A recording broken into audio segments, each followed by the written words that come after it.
மதுரையில் போலீசார் தாக்கியதில் பூசாரி பரமசிவம் உயிரிழந்ததாக கூறப்படும் விவகாரத்தில் தனது விசாரணையின் அடிப்படையிலேயே அடுத்த கட்ட நடவடிக்கை இருக்கும் என மாவட்ட நீதிபதி உறுதியளித்ததை ஏற்று உடலை பெற்றுக்கொள்ள குடும்பத்தினர் சம்மதம் தெரிவித்துள்ளனர். மதுரை மேல அனுப்பானபாடியைச் சேர்ந்த பூசாரி பரமசிவத்திற்கும் அவரது பக்கத்து வீட்டாருக்கும் இடையே கடந்த ஜூலை 18ஆம் தேதி தகராறு ஏற்பட்டதாக கூறப்படுகிறது. இந்த விவகாரம் தொடர்பாக விசாரணை நடத்த சிந்தாமணி காவல் நிலைய போலீசார் பரமசிவத்தை அழைத்துச் சென்றபோது போலீசார் தாக்கியதில் பரமசிவத்தின் மூளையில் இரத்த கசிவு ஏற்பட்டதாக கூறப்படுகிறது.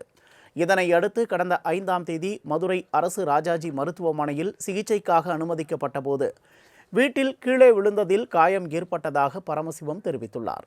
பின்னர் 11ஆம் தேதி முதல் தனியார் மருத்துவமனையில் சிகிச்சை பெற்று வந்த அவர் 15ஆம் தேதி சிகிச்சை பலனின்றி உயிரிழந்தார்.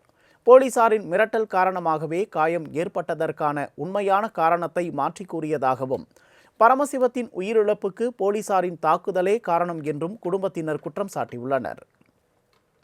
ஆனா இதுக்கு உண்டான எனக்கு நீதி வேணும். வேற ஒண்ணுமே வேணாம். காசு பணம் சொத்து எதுவுமே வேணாம். எங்க அப்பா அஸ்திவாரமே இல்லை எனக்கு வேற இந்த நடவடிக்கை மறுபடியும் மேலும் எடுக்கணும்னு கேட்கிறேன். வேற ஒண்ணுமே கேட்கல. இந்த இது கரெக்டான உத்தரவு எனக்கு வரணும். இது வரைக்கும் மேலும் போலீஸ் தரப்பு எங்க அப்பா கடைசி சந்திப்பு எங்க அப்பா இருக்கணும். மரணமே எங்க அப்பா இருக்கணும். மதுரைக்குள்ள நடந்த சம்பவம் மதுரை சம்பவமே எங்க அப்பா இருக்கணும். இதுக்கு அடுத்து வேற எதுவுமே நடக்கக்கூடாது. ஒரே ஒரு கோரிக்கை, இந்த சம்பவத்துக்கு போலீஸ்காரர் தான் முழுக்க காரணம். இது தொடர்பாக உயர்நீதிமன்ற மதுரை கிளையில் குடும்பத்தினர் மனு தாக்கல் செய்து சிந்தாமணி காவல் நிலைய ஆய்வாளர் உள்ளிட்ட போலீசார் மீது நடவடிக்கை எடுக்க வேண்டும் என கோரிக்கை விடுத்தனர். இதையடுத்து மாவட்ட நீதிபதி மேற்பார்வையில் உடற்கூறாய்வு நடத்தி அறிக்கை தாக்கல் செய்ய உயர்நீதிமன்றம் உத்தரவிட்டது. அதன்படி மதுரை மாவட்ட 5வது நடுவர் நீதிபதி லட்சுமி பிரியா அரசு ராஜாஜி மருத்துவமனை பிணவரையில் பரமசிவ உடலை ஆய்வு செய்து அவரது குடும்பத்தினரிடமும் விசாரணை நடத்தினர். இதற்கிடையே பூசாரி உயிரிழப்பு தொடர்பாக மாநகர காவல்துறை சார்பில் மறுப்பு அறிக்கை வெளியிடப்பட்டது. அதில் பூசாரி பரமசிவம் வீட்டில் தற்செயலாக கீழே விழுந்ததில் தலையில் காயமடைந்து உயிரிழந்துள்ளார். காவல்துறை நடவடிக்கை தேவையில்லை என பரமசிவம் ஏற்கனவே தெரிவித்திருந்தார் என கூறப்பட்டுள்ளது. இதில் ஆத்திரமடைந்த பூசாரியின் மனைவி மற்றும் உறவினர்கள் சம்பந்தப்பட்ட அனைத்து காவல் அதிகாரிகள் மீதும் வழக்கு பதிவு செய்து உரிய நடவடிக்கை எடுக்கும் வரை உடலை வாங்க மாட்டோம் என தெரிவித்தனர்.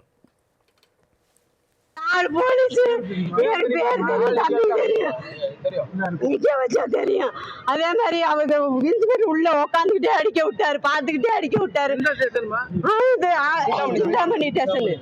சிந்தாமணி ஸ்டேஷன்ல கூட்டு போய் அடிச்சு கொண்டு விட போலீஸ் தவிர யாருமே அடிக்கல. அவர் இந்த அளவுக்கு விழுந்தா கூட எந்திரிக்க மாட்டாரு. அவர் இந்த அளவுக்கு விழுகல. இந்த வரைக்கும் நான் எந்த ட்ரீட்மெண்ட் அவருக்கு எடுக்கலையே, எதுவுமே இல்லையே. அவருக்கு போலீஸ் தான் காரணம். எனக்கு நீதி கிடைக்கணும், போலீஸ் தான் காரணம். என் புருஷன் அடிச்சது போலீஸ் தான்.